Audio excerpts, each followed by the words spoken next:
क्या माता सीता रावण की बेटी है और कैसे वह राजा जनक की बेटी बनी? दोस्तों, हम सभी जानते हैं कि माता सीता देवी लक्ष्मी का अवतार मानी जाती है और उनका विवाह प्रभु श्री राम से हुआ। लेकिन माता सीता के जन्म को लेकर कई रोचक कहानियां हैं कि माता सीता कैसे जन्मी, क्या उनका जन्म धरती माता से हुआ या फिर वह रावण की बेटी है और राजा जनक कैसे उनके पिता बने। इन सब कहानियों को हम अलग अलग पुराणों से जानेंगे, इसलिए हमारे साथ अंत तक बने रहें।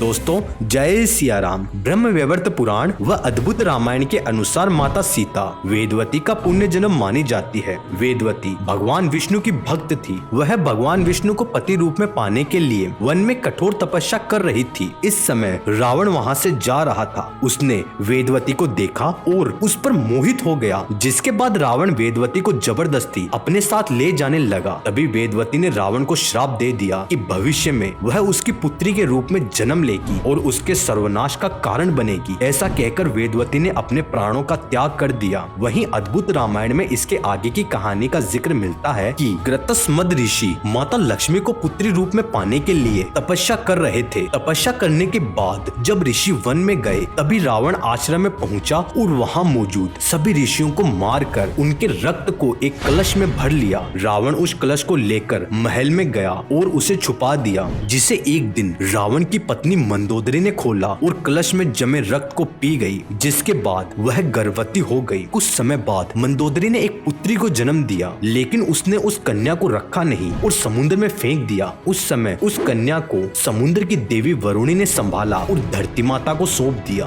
दोस्तों, इसके आगे की कहानी हमें रामायण में मिलती है कि जब मिथिला में अकाल पड़ गया, तब राजा जनक ने अपने राज्य में यज्ञ करवाया और स्वयं हल से खेतों को जोतना शुरू किया। खेत जोतते समय उन्हें सोने के पात्र में एक कन्या की प्राप्ति हुई, जिसका नाम राजा जनक ने सीता रखा। माता सीता राजा जनक की पुत्री होने के कारण उन्हें जानकी भी कहते हैं। इसके अलावा माता सीता उस धनुष के साथ खेलती थी जिसे कोई उठा भी नहीं पाता। जब माता सीता विवाह योग्य हो गई, तब उनके पिता राजा जनक ने उनका विवाह अयोध्या के राजकुमार प्रभु श्री राम से करवाया। दोस्तों, माता सीता व प्रभु श्री राम का विवाह कैसे हुआ और क्या माता सीता का स्वयंवर हुआ था, इन सब के बारे में आगे की वीडियो में जानेंगे। इसलिए चैनल को सब्सक्राइब कर लें। माता सीता के जन्म की कहानी अच्छी लगी तो वीडियो को लाइक करें और कमेंट में जय सिया राम जरूर लिखें। तब तक मिलते हैं एक और सनातन की वीडियो के साथ। जय सिया राम।